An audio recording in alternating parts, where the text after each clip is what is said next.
Film की कहानी शुरू होती है एक जेल से जिसके अंदर एक कैदी को जंजीरों में जकड़ा दिखाया है। और फिर जेल के सिपाही वहां आकर जेल खोलते हैं और इस कैदी को घसीटते हुए जेल के ऊपर एक बालकनी में ले जाते हैं, जहां इस शहर के लोग चीखते चिल्लाते हुए नजर आते हैं। लोग गुस्से से इस आदमी को देखकर कातिल, खूनी, दरिंदा कहते हुए नजर आते हैं और जेलर एक गार्ड को सजा का ऐलान पढ़ने को कहता है। गार्ड भीड़ के सामने कहता है कि कोर्ट ने 2 दिन बाद इस कैदी को फांसी की सजा सुनाई है, लेकिन फांसी से पहले जल्लाद इसको सूली पर लटकाकर इसके हाथ पांव तोड़ देंगे। और ये सुनकर लोग खुशी से झूम उठते हैं। अब आखिर ये कैदी है कौन, देखते हैं। अब कहानी कुछ साल पीछे जाती है, जहां हम पेरिस के फिश मार्केट को देखते हैं, जो शहर की सबसे बदबूदार जगह थी। लोग मछली और गोश्त बेचकर अपना गुजारा करते।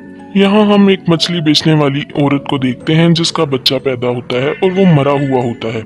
और इस औरत के पहले भी 4 बच्चे ऐसे पैदा हो चुके थे और वो बच्चे को पाँव मारकर इसे सड़ी हुई मछलियों के साथ नदी में फेंक देती है। लेकिन इस दफा इसने जिंदा बच्चा पैदा किया था और वो उसे भी फेंक देती है, यही समझकर कि वो भी मरा हुआ है। अब वहां पड़ी बदबूदार मछलियों की बू सूंघकर वो रो पड़ता है और वहां खड़े लोग इस बच्चे को देख लेते हैं और इसकी माँ को बुरा भला कहते हैं। ये बच्चा वही कैदी था जिससे सजा का हुक्म हुआ था।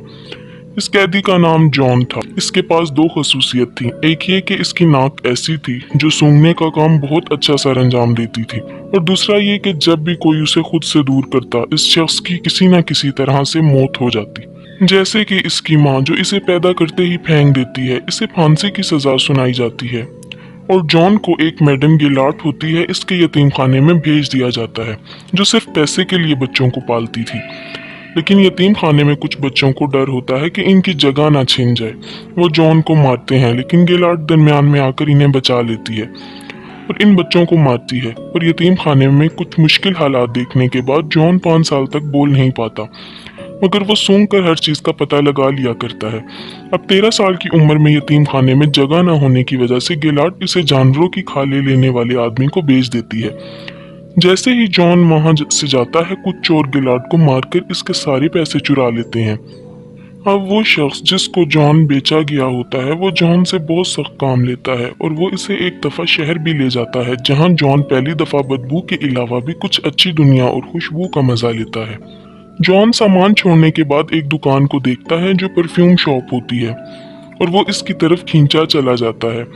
वो एक दुकानदार को एक परफ्यूम उठाए देखता है जो बहुत ही फेमस परफ्यूम था, और इसी दौरान इसे एक और खुशबू का एहसास भी होता है जो एक फल बेचने वाली लड़की से आ रही थी।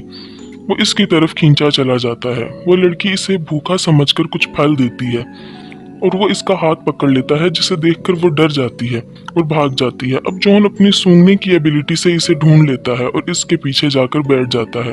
लड़की को लगता है कि कोई है इसके पीछे और वो डर के मारे चीखती है, तो जॉन उसका मुंह दबा लेता है और लोगों के डर से दबाए रखता है कि लोग इकट्ठे ना हो जाएं। और जैसे ही लोग जाते हैं और वो लड़की के मुंह से हाथ हटाता है, तो वो मर जाती है और इसकी खुशबू आहिस्ता आहिस्ता खत्म हो जाती है और जॉन हैरान रह जाता है कि खुशबू कहाँ गई। अब एक और कैरेक्टर की बात करते हैं जो पेरिस का बहुत ही मशहूर परफ्यूमर था, और शहर में नए परफ्यूमर्स के आने के बाद इसका काम कम हो चुका था और वो दूसरे परफ्यूमर्स की कॉपी किया करता था। और इसी शाम जॉन बकरे की खाल की डिलीवरी के सिलसिले में इसकी शॉप में जाता है और वहाँ तरह तरह के परफ्यूम देखता है। वो बाल्दीनी के जिस्म से आ रही खुशबू को सूंघ कर कहता है कि वो इसके लिए वैसा परफ्यूम बना सकता है, और बाल्दीनी इसका मजाक उड़ाता है और जॉन इसे अपनी एबिलिटी की पावर का बताता है। अब बाल्दीनी इसे एक और मौका देता है। जॉन मुख्तलिफ परफ्यूम बनाकर बाल्दीनी को देता है, जिसे सूंघ कर इसे अमोर एंड साइकी की खुशबू आती है। ये बहुत ही फेमस परफ्यूम था और वो हैरान रह जाता है। ये सब देखकर जॉन इसे बताता है कि मैं इससे भी कई ज्यादा अच्छे परफ्यूम बना सकता हूँ, और इसे सूंघकर बाल्दीनी को अपनी गर्लफ्रेंड की याद आ जाती है। इसके पास बहुत टैलेंट आ चुका था। अब जॉन को वो ग्रीमल से खरीद लेता है। अब इसी रात ग्रीमल शराब के नशे में नदी में गिरकर मर जाता है। जॉन की वजह से बाल्दीनी और इसके परफ्यूम पूरे पेरिस में मशहूर हो चुके होते हैं, और वो जॉन को अपने परफ्यूम बनाने के तरीके सिखाता है। वो जॉन को बताता है कि हर परफ्यूम के 3 सेट होते हैं, हर सेट के 4 अलग अलग खुशबुएं होती हैं, यानी कि टोटल 12, और 12 खुशबुओं को इंसान आराम से पहचान सकता है। इससे हटकर अगर 13वीं खुशबू कोई बना ले तो दुनिया का कोई शख्स इस परफ्यूम का तोड़ नहीं निकाल सकता। ये बात जॉन को बहुत फील होती है। वो सोचता है कि वो ये काम कर दिखाएगा। वो बाल्दीनी से इसका तरीका सिखाने को कहता है और दुनिया का सबसे बेहतरीन तरीका देने का प्रॉमिस करता है। बाल्दीनी 10,000 फूलों को अपने डिजाइन की गई मशीन के मुताबिक एक बोतल में डालने का तरीका बताता है, जिसे इसने पेरिस आने से पहले सीखा था। एक दिन बाल्दीनी जॉन को रोते हुए देखता है। बाल्दीनी के पूछने पर जॉन कहता है कि तुम झूठे हो, और वो बताता है कि इसका तरीका फ्लॉप है। मैं कांच, लोहे जैसी चीज को भी बोतल में कैद नहीं कर सका।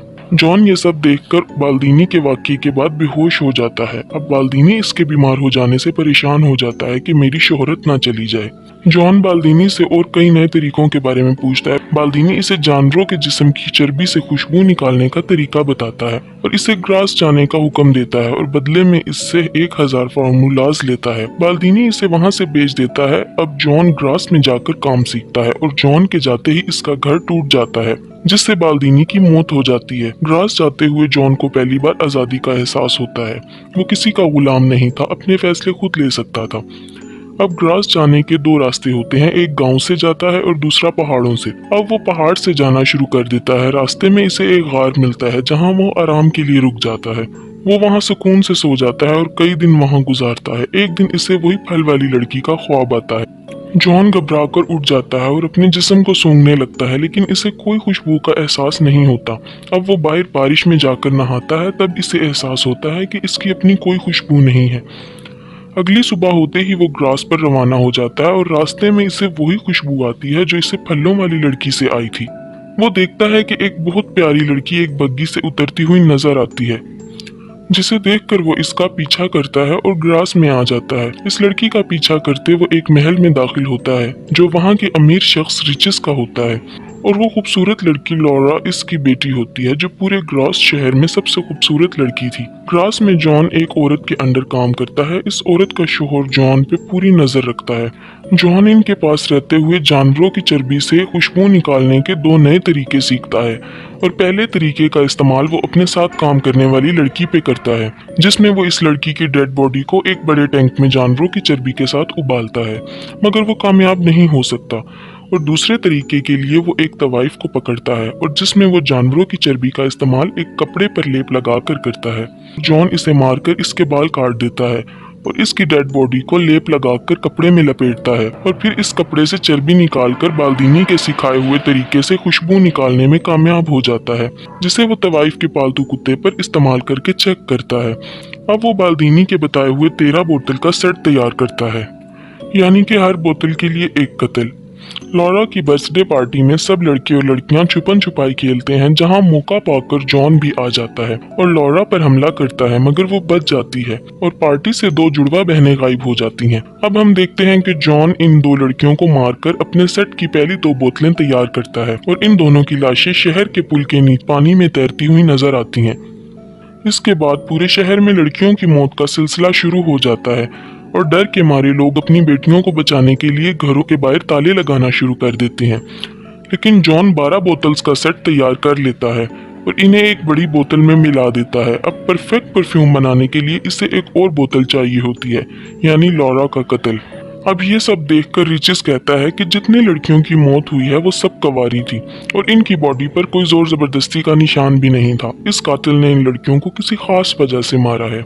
सब लोग मदद के लिए चर्च में जाते हैं और चर्च के फादर इनकी मदद की हामी भरते हैं। वहाँ एक आदमी आकर इस कातिल के पकड़े जाने की खबर सुनाता है, जिसे सुनकर ये सब लोग बेहद खुश होते हैं। रिचिस को इस खबर पर यकीन नहीं होता और वो अपनी बेटी के लिए फिक्रमंद हो जाता है। वो ग्रास छोड़ने का फैसला करता है और अगले ही दिन अपनी बेटी को लेकर चला जाता है।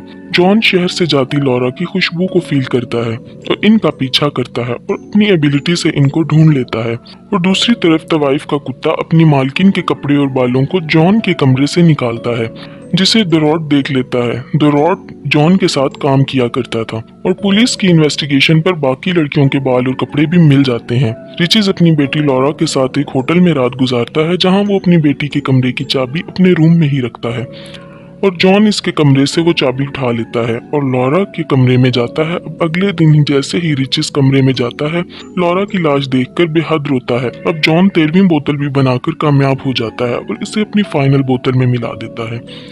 अब वहाँ पुलिस आकर इसे पकड़ लेती है और कहानी 2 दिन बाद होने वाली सजा से शुरू होती है। दूर दूर से लोग जॉन की मौत को देखने आते हैं और जैसे ही वो इसको जेल से निकालते हैं, जॉन मौका पाकर परफ्यूम का ढक्कन खोल देता है। जैसे ही लोग जॉन का इंतजार करते खड़े होते हैं, जॉन एक राजकुमार की तरह गाड़ी से उतरता है और जल्लाद की तरफ बढ़ता है और जल्लाद इसके पाँव में गिर जाता है और रोते हुए जॉन को बेकसूर बताता है। अब जॉन एक परफ्यूम को रुमाल पर लगाता है और हवा में लहराता है, जिससे वहाँ खड़े सब लोगों को जन्नत का एहसास होता है और वो सब लोग इसे फरिश्ता कहते हैं। वो खुद को लोगों का मसीहा समझने लगता है और अपने रुमाल को लोगों के दरमियान फेंक देता है और कुछ ही देर में सब लोग छोटा बड़ा अमीर गरीब काला गोरा सब भुलाकर प्यार करने लगते हैं और जॉन को ये सब देखकर सच्चे प्यार का एहसास होता है। अब वो इस फलों वाली लड़की को याद करता है। वो सोचता है कि काश अगर वो इस लड़की को ऐसे ही प्यार करता तो वो इसको अपना बना लेता। वो ये सोचकर दुखी हो जाता है और रोने लगता है। तभी रिचिस तलवार लेकर जॉन को मारने के लिए आता है, लेकिन इसकी खुशबू के आगे वो भी बेकाबू हो जाता है और अपने पैरों पर गिरकर इससे वो माफी मांगता है। जॉन को अपनी गलतियों का एहसास होता है और वो शहर से रवाना हो जाता है।